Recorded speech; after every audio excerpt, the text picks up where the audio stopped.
ये गलत बात है कि लोग यहाँ रहते हैं। ये गलत बात है कि लोग यहाँ रहते हैं। मेरी बस्ती में तो अब सिर्फ मकान रहते हैं।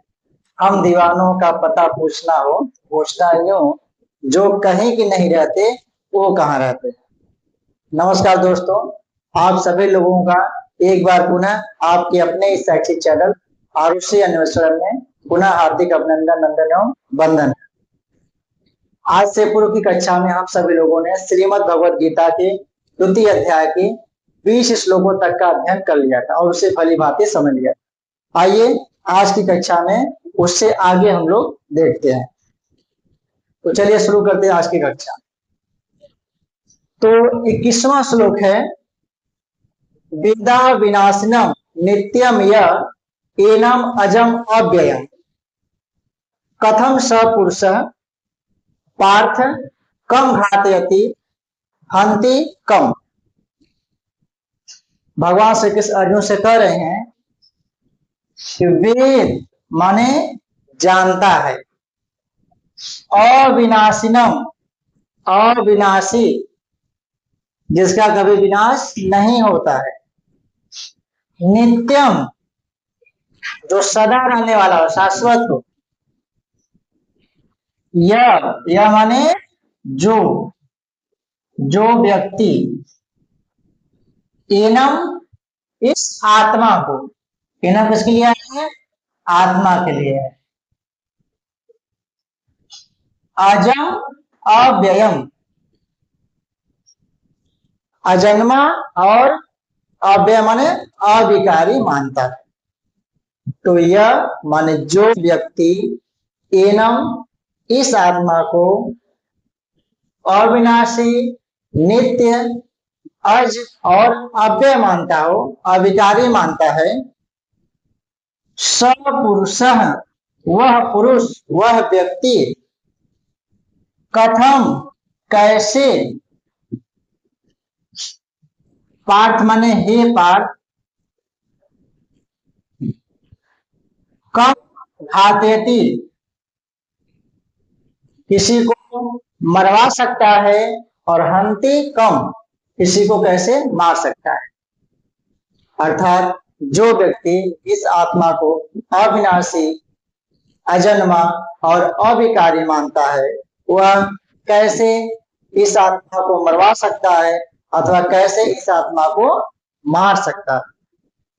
ठीक है, अतः यह आत्मा कभी न किसी के द्वारा मारा जाता है, न किसी को मारता है। यह क्या है?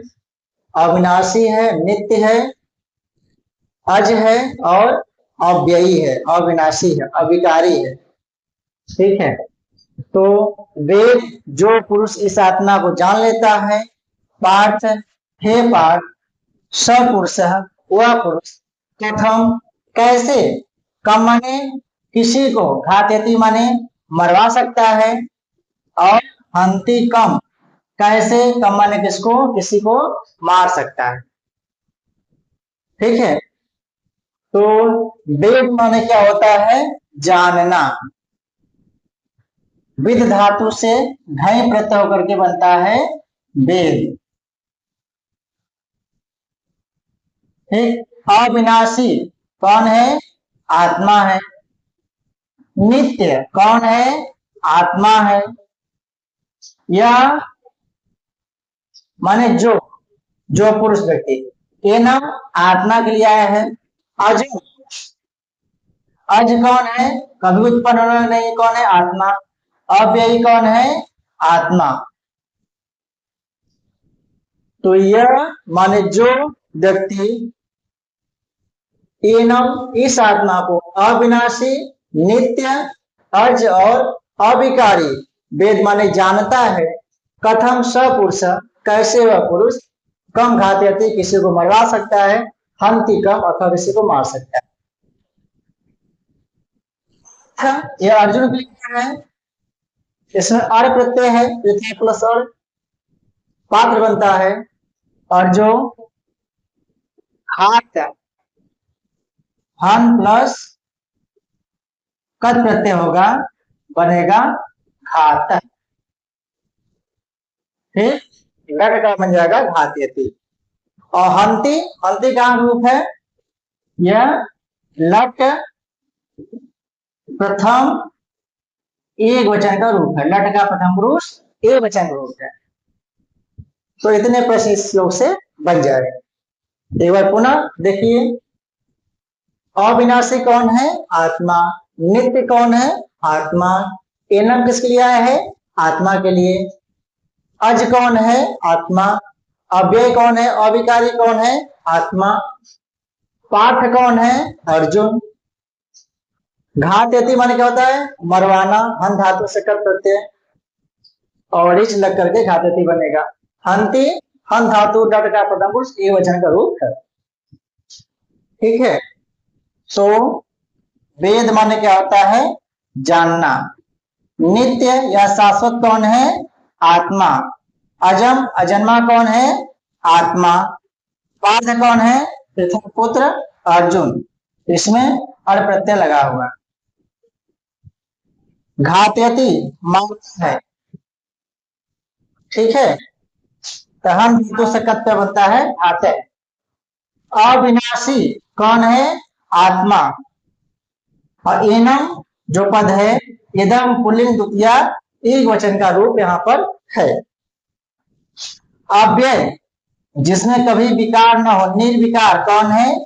आत्मा। कम माने किसको? ठीक है। तो किम पुल्लिंग द्वितीया एक वचन। कह कौ के, कम कौ कान। द्वितीय वचन बनता है कम। किम।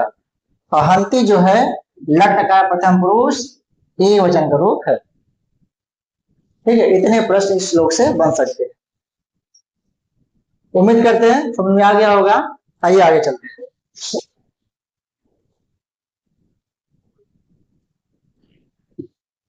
22वां श्लोक है, वासांसी जीर्णानि यथा विहाय नवानि गृह्णाति नरो पराणि। यह है तथा शरीराणि विहाय जीर्णान्यानि संयाति नवानि देहि। देहि देहधारी कौन है? आत्मा। देह प्लस इनी प्रत्यय होगा, देही बन जाएगा। ठीक है। देहधारी कौन है? आत्मा। तो देही आत्मा किया हुआ है। तो श्लोक पहले एक बार शब्दार्थ देख लेते हैं। वासांसी माने वस्त्रों को, जीर्णानि जीर्ण शीर्ण फटे पुराने, यथा जिस प्रकार से, विहाय माने त्याग करके छोड़ करके, नवानी नए कपड़ों को, गृह्णाति ग्रहण करता है पहनता है, नरो पराणे नर माने व्यक्ति। ठीक है। तथा उसी प्रकार से शरीराणि शरीर भी विहाय छोड़ करके, शरीर को छोड़ करके, कैसे शरीर को? जीर्णान्यानि जीर्णान्यानि माने जीर्ण से शरीर को छोड़ करके, देही जो देहधारी आत्मा है, नवानी संयाति नए शरीर को स्वीकार करता है या ग्रहण करता है। ठीक है। तो वासांसी माने क्या हो गया? वासांसी का मतलब हो गया वस्त्र। ठीक है। द्वितीय वचन बन जाएगा वासांसी कर्म। जीर्णानि माने क्या हो गया? जीर्ण शीर्ण। यथा माने जिस प्रकार से, विहाय विहाय माने क्या होता है? छोड़कर या त्याग कर। ठीक है। इसमें वी उपसर्ग पूर्वक हा धातु से लय प्रत्यय होगा, बन जाएगा विहाय। नवानि माने नए, गृह्णानि माने ग्रहण करता है, नरः माने व्यक्ति, अपराणी माने अन्य दूसरे।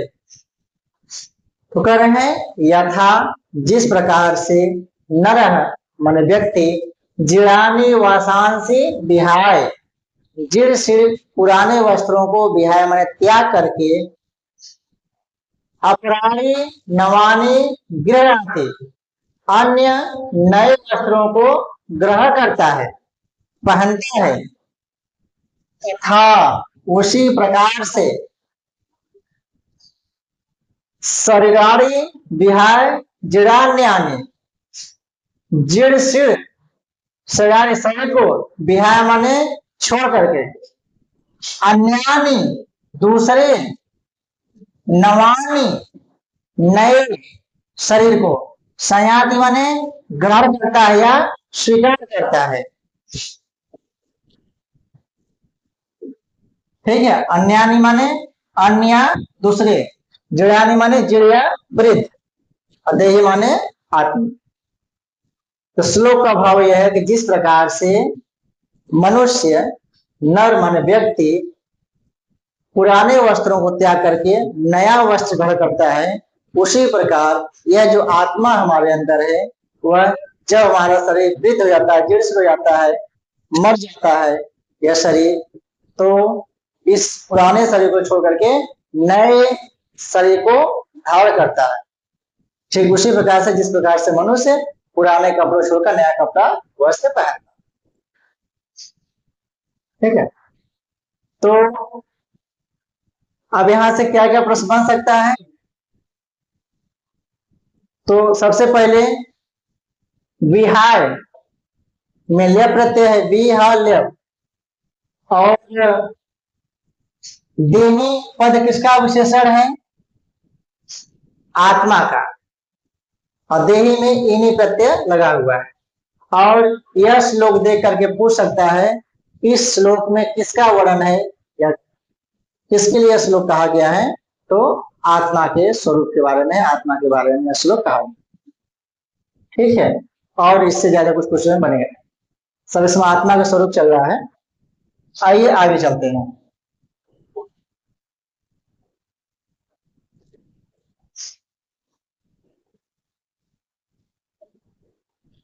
नैनम छिन्दन्ति शस्त्राणि नैनम दहति पावकः न च एनम क्लेदयन्ति आपः न शोषयति मारुतः।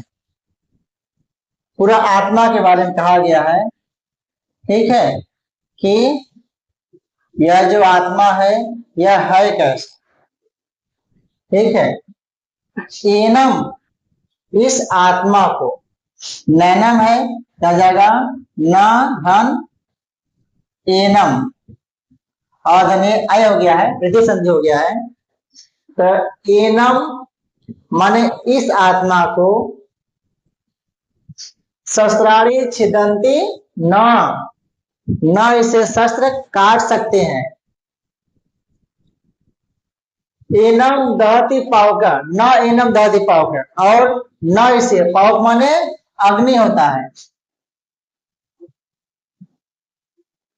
न इसे अग्नि दहति माने जला सकती है, और न च एनम, और च माने और, एनम माने इस आत्मा को, न माने नहीं, क्लेदयन्ति माने गीला कर सकता है,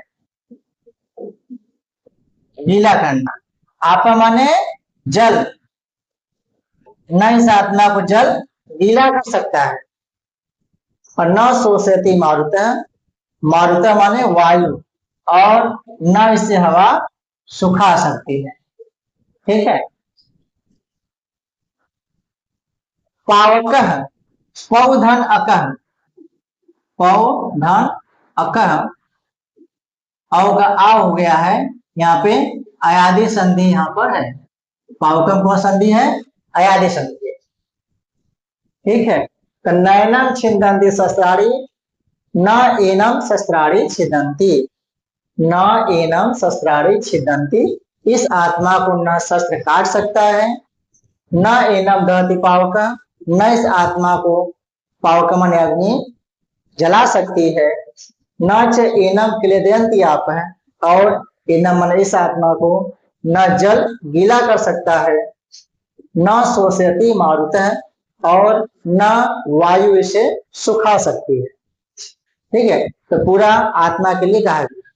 तो क्वेश्चन कई बन जाएगा कि नैनम छिन्दन्ति शस्त्राणि, मतलब ये पूरा श्लोक किसके लिए कथित है? आत्मा के लिए। किसे शस्त्र काट नहीं सकते? आत्मा को। किसे अग्नि जला नहीं सकती? आत्मा को। किसे वायु जल गीला नहीं कर सकता? आत्मा को। और किसे वायु सुखा नहीं सकती? आत्मा को। इतने प्रश्न यहाँ से बन जाए। और मारुता माने वायु होता है, पावक माने अग्नि होता है, और क्लेदयंती माने गीला करना होता है, जल माने आप माने जल होता है। देखिए क्लेदयंत्याप, क्लेदयंत्यापु है, इसमें क्या है? यड़ संधि है।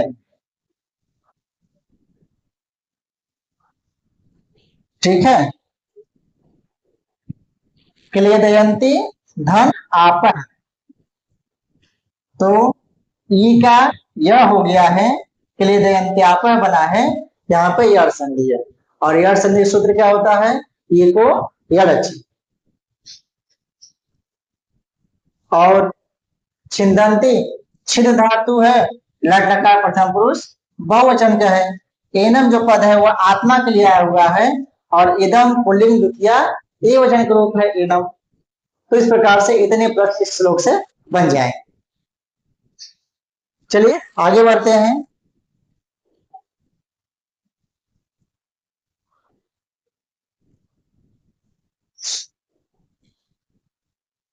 आगे है अछेद्यो अयम, अदाह्यो अयम, अक्लेद्यो, अशोष्य एवच, नित्यः सर्वगतः, अस्थाणु, अचलो अयम, अचलो अयम, सनातन। यह भी आत्मा के स्वरूप के बारे में वर्णन इस श्लोक में भी कथित है। अछेद्यो अयम, अयम माने यह आत्मा क्या है? अछेद्य है, इस आत्मा को छेदा नहीं जा सकता है। अदाह्यो अयम, इस आत्मा को दाह्य माने जलाया नहीं जा सकता है। अक्लेद्यो, और इस आत्मा को गीला नहीं किया जा सकता है। अशोष्य एवच, और इस आत्मा को सुखाया नहीं जा सकता है। नित्य है, यह नित्य है, सर्वत्र व्याप्त है, अस्थाणु स्थिर रहने वाला है, और अचल है। ठीक है, अस्थाणु में होता है अविकारी, अविकारी है, और अचल माने स्थिर रहने वाला है। सनातन, और सनातन है, जो हमेशा एक सा रहता हो। ठीक है, ये सारे के सारे विशेषण कितने हैं? किसके हैं? आत्मा के। तो आत्मा कितने विशेषण हैं? देखिए, अछेद्य कौन है? आत्मा। अबाह्य कौन है? आत्मा। अक्लेद्य कौन है? आत्मा। अशोष्य, नित्य, सर्वगत, अस्थाणु, अचल, सनातन, ये सभी किसके विशेषण हैं? आत्मा के विशेषण। ठीक है, तो अछेद्य माने अखंडित, अदाह्य माने जिसे जलाया न जा सके, अक्लेद्य माने जो जिसे गीला न किया जा सके, जो जल में घुलनशील न हो, अशोष्य जिसे सुखाया न जा सके, नित्य जो नित्य हो, शाश्वत हो, सर्वगत सर्वव्यापी हो, अस्थाणु माने अविकारी हो, अचल माने स्थिर रहने वाला हो, और सनातन माने जो सदैव एक सा रहने वाला हो। ये सभी क्या है? आत्मा। तो सब आत्मा के विशेषण है। कोई विशेषण उठा के पूछ देगा किसके विशेषण? सब आत्मा के विशेषण। ठीक है, ये सभी सभी प्रश्न प्राय परीक्षाओं में पूछे गए हैं, पूछे जाते हैं आत्मा के स्वरूप से संबंधित। ठीक है, चलिए आगे चलते हैं।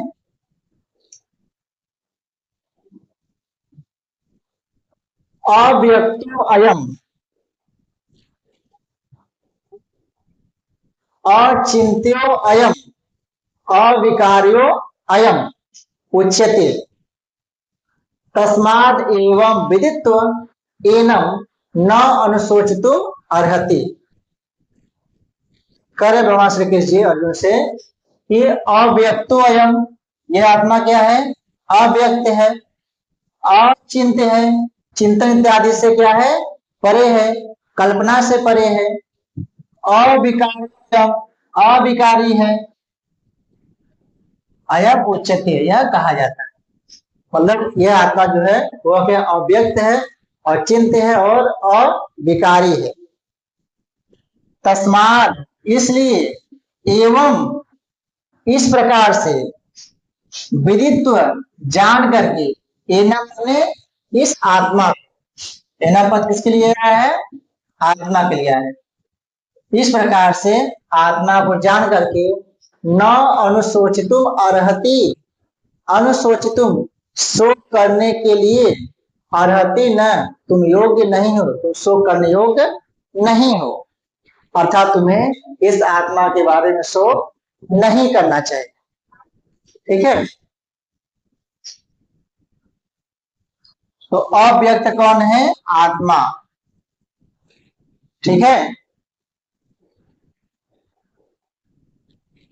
अचिंत्य कौन है? आत्मा, अकल्पनीय। अविकारी कौन है? आत्मा। और तो आत्मा कितने विशेषण है? अव्यक्त, अचिंत्य और अविकारी, 3 विशेषण आत्मा के बताए गए। ठीक है।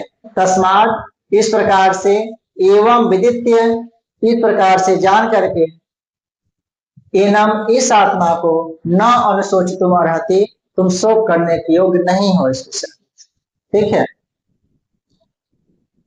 तो अव्यक्त्य, अचिंत्य और अविकार्य किसके विशेषण हैं? ये तीनों के तीनों आत्मा के विशेषण हैं।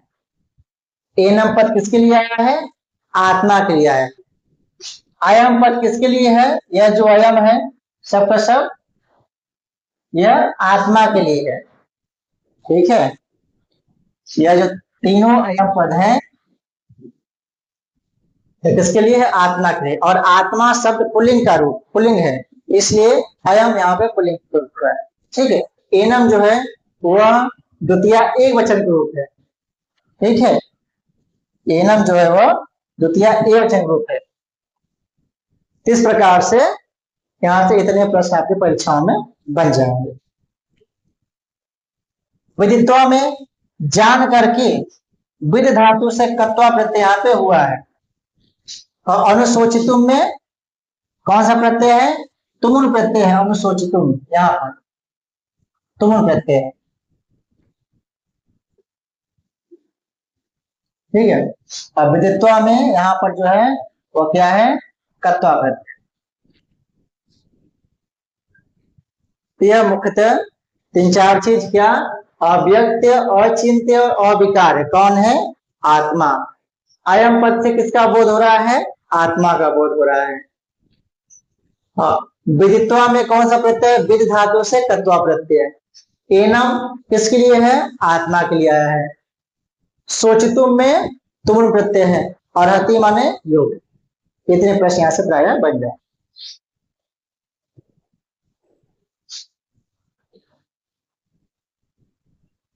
अगला श्लोक है,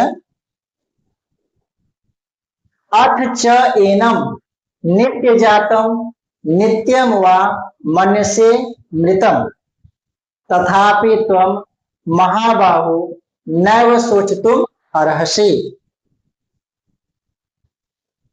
कर है अर्थ माने यदि या फिर भी, च माने और, एनम माने इस आत्मा को। एनम किसके लिए आया है? आत्मा के लिए आया है। करें अर्थ च एनम, यदि फिर भी तुम इस आत्मा को नित्य जातम, नित्य जन्म लेने वाला मानते हो। इस आत्मा, ये आत्मा जन्म लेती है। और नित्यम व मन्य से मृतम, और नित्य से मरा को समझते हो कि आत्मा जन्म लेती है और मरती है। तथापि, फिर भी, तुम माने तुम, अर्जुन के लिए आया है। महाबाहो, हे महाबाहु, यह भी अर्जुन के लिए आया है। तुम महाबाहु, हे अर्जुन तुम, नैव, नैवम, न धन एवं, इस प्रकार से, सोचतुम अर्हति न, एवं मन इस प्रकार से सोच तुम अर्हति न, तुम शोक करने के योग्य नहीं हो। कहते हैं कि फिर भी यदि तुम इस आत्मा को सदा जन्म लेने वाला समझते हो और इसे सदा मरने वाला समझते हो कि आत्मा जन्म लेती है और आत्मा मरती है, तब भी तुम इस विषय में शोक करने योग्य नहीं हो। ठीक है, तो सोचतु में तुम प्रत्यय है और हसी माने योग्य हो। महाबाहु किसका विशेषण है? अर्जुन का। ठीक है, और त्वम पद से किसका बोध हो रहा है? अर्जुन का। ठीक है, अब नित्य जातम, यह आत्मा का विशेषण नहीं है, बस कह रहे हैं भगवान से उसे समझा रहे हैं अर्जुन को, यदि फिर भी तुम इसे नित्य जन्म लेने वाला अथवा नित्य मरने वाला समझते हो, तब भी तुम इस विषय में शोक करने के योग्य नहीं हो। क्यों? अभी आगे रीजन बताएंगे क्यों शोक करने योग्य नहीं हो। ठीक है, आगे चलते हैं।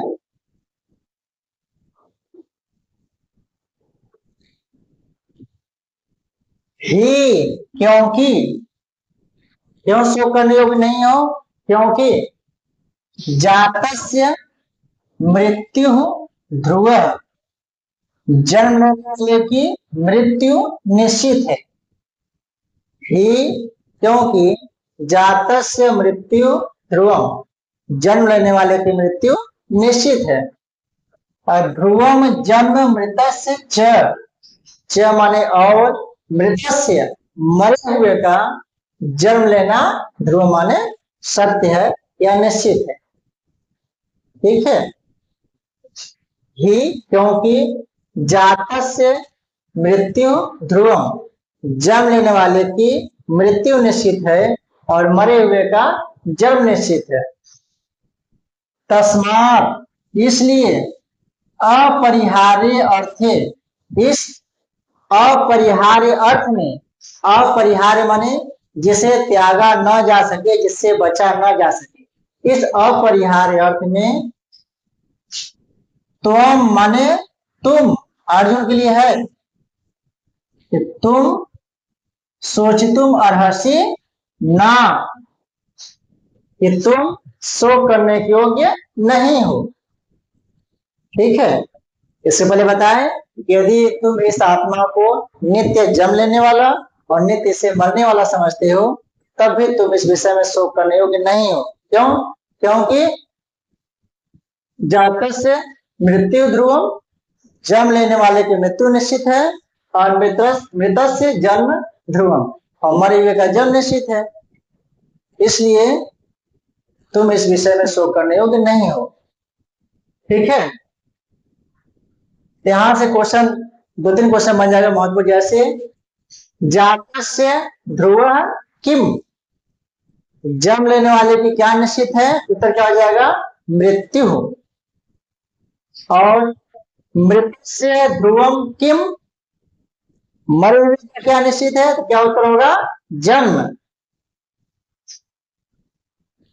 अपरिहार्य अर्थे, अपरिहार्य अर्थ में जिसे त्यागा ना जा सके, जिसे बचा ना जा सके। त्वम पद से किसका बोध हो रहा है? अर्जुन का। और अर्हसि माने योग्य हो, और सोचितु में तुमुन प्रत्यय का प्रयोग हुआ है। ये इतने सवाल इस श्लोक से बन जाएंगे। ठीक है,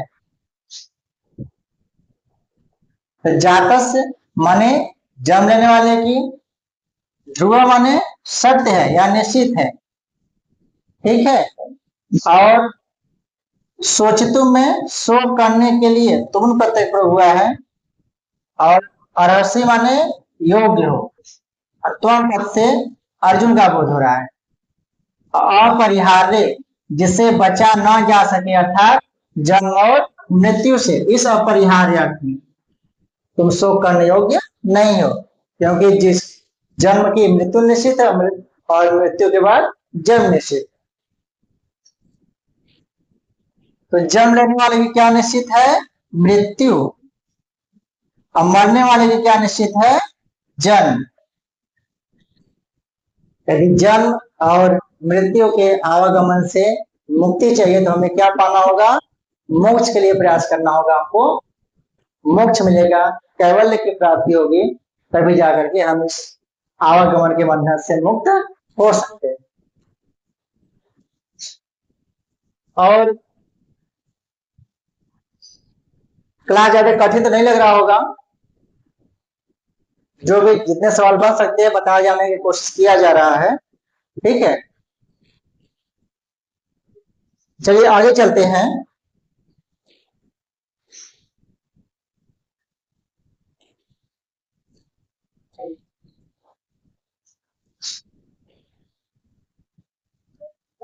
अगला श्लोक है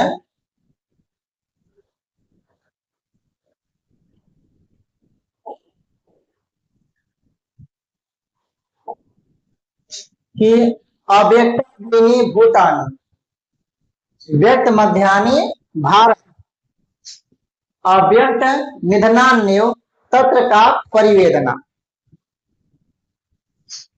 कहते हैं भारत, हे भरतवंशी अर्जुन, किसके लिए आया है? अर्जुन के लिए आया है कि अव्यक्त आदिनी माने आदि काल में, प्रारंभ में, शुरू में, भूतानी सभी प्राणी क्या थे? अव्यक्त थे।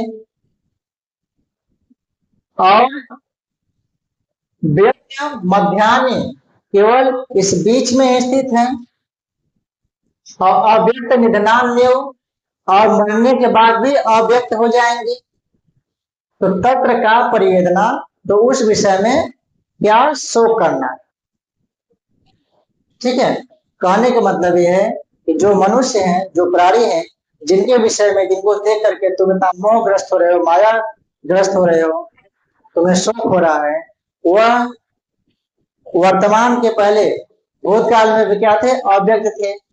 और वर्तमान के बाद मतलब मरने के बाद, जन्म लेने के पहले अव्यक्त थे और मृत होने के बाद भी अव्यक्त हो जाएंगे।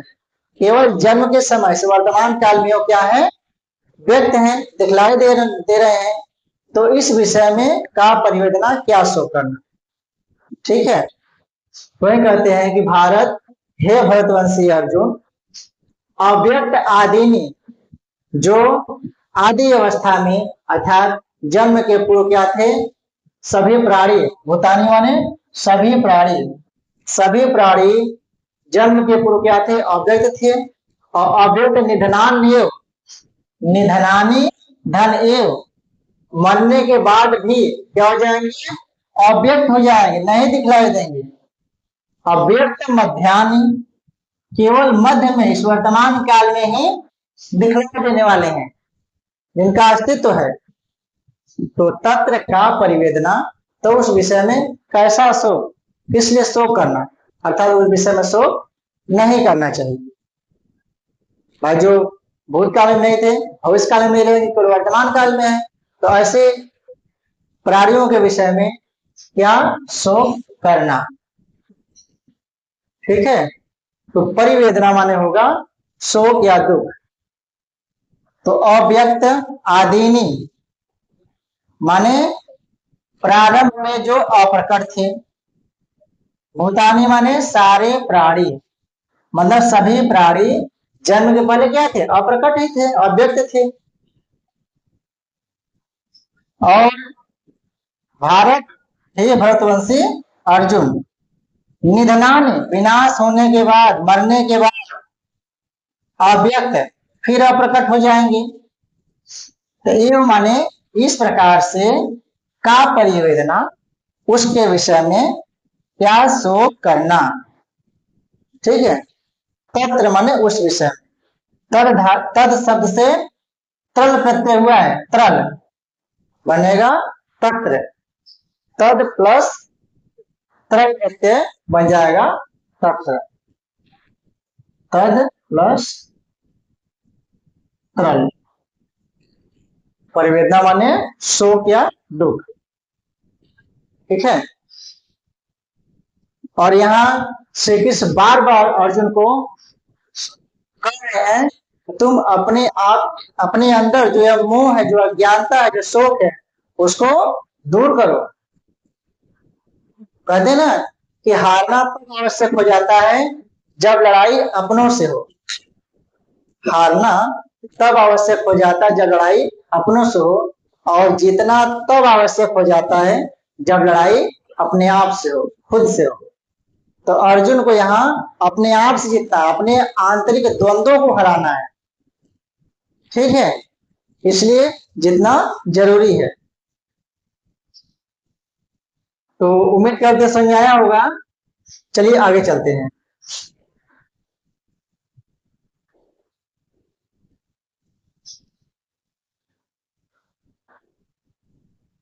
अगला श्लोक है, आश्चर्यवत पश्यति कश्चित एनम,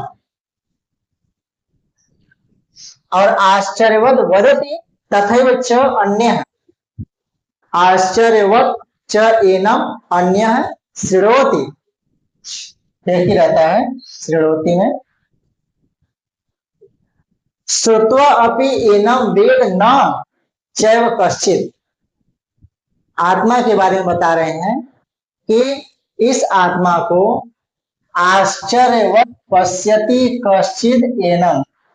इतना कश्चित माने कोई, एनम माने इस आत्मा को आश्चर्यवत पश्यति, आश्चर्य की भांति देखता है। और आश्चर्यवत वदति च तथैव अन्य, अन्य और दूसरा व्यक्ति आश्चर्यवत वदति तथैव, उसी आत्मा को, तथैव माने उसी आत्मा को आश्चर्यवत वदति, आश्चर्य की भांति बताता है, उसके स्वरूप का वर्णन करता है। और आश्चर्यवत एनम अन्य शृणोति, अन्य माने दूसरा, एनम माने इस आत्मा को आश्चर्यवत शृणोति, आश्चर्य की भांति सुनता है। ठीक है। और श्रुत्वा अपि एनम न वेद, एनम इस आत्मा के बारे में सुन भी न वेद, नहीं जान पाता है, कश्चित माने कोई, और कोई इस आत्मा के बारे में सुनकर भी नहीं जान पाता। तो मैं तुमको बता रहा हूं, समझ जाओ, इस आत्मा के स्वरूप को जान जाओ। ठीक है, एक बार पुनः देखते हैं। आश्चर्यवत पश्यति कश्चित एनम, कश्चित माने कोई प्राणी, एनम माने इस आत्मा को आश्चर्यवत पश्यति, आश्चर्य की भांति देखता है। और आश्चर्यवत वदति तथैव च अन्य, और अन्य माने दूसरा व्यक्ति इसी आत्मा को आश्चर्यवत वदति, आश्चर्य की भांति बताता है, बोलता है, इस स्वरूप का वर्णन करता है। और आश्चर्यवत च एनम शृणोति अन्य, और अन्य माने दूसरा व्यक्ति एनम इस आत्मा को आश्चर्यवत शृणोति, आश्चर्य की भांति सुनता है, इस स्वरूप को जानने का प्रयास करता है। और श्रुत्वा अपि एनम वेद न, और सुन करके भी इस आत्मा को कश्चित माने कोई जान नहीं पाता है। ठीक है, तो एक दो तीन चार प्रकार के व्यक्ति हैं। एक है जो इसे आश्चर्य की भांति पश्यति देखता है, दूसरा इसे आश्चर्य की भांति इसका वर्णन करता है, और तीसरा है इसे आश्चर्यवत सुनता है, और चौथे प्रकार प्राणी हैं जो श्रुत्वा अपि सुन करके भी कश्चित न वेद, कोई इसे जान नहीं पाता, कोई प्राणी। ठीक है, तो चार प्रकार के प्राणी बताए गए जो आत्मा के स्वरूप को लेकर के अपना अपना विचार रखते हैं। कोई इन्हें आश्चर्य की भांति देखता है, कोई आश्चर्यवत इसका वर्णन करता है, और कोई आश्चर्य की भांति उस वर्णन को सुनता है, और कोई सुन करके भी उस आत्मा के बारे में जान नहीं पाता। ठीक है, वेद, वेद माने क्या होता है, जानता है। ठीक है, शृणोति, श्रु लट का प्रथम पुरुष एक वचन है, देखिए श्रेणोती शुद्धि अशुद्धि का पूछता है तो श्रेणोती ऐसे लिखा जाता है, तो ऐसे यहाँ पे अशुद्धि हो गया है प्रिंटिंग में, ठीक है। और ऐसे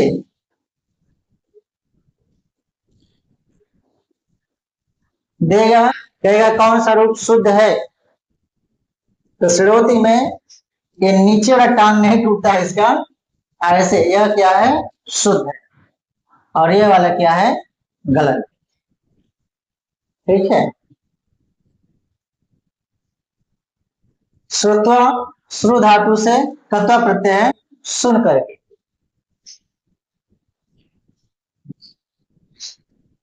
चलिए आगे चलते हैं।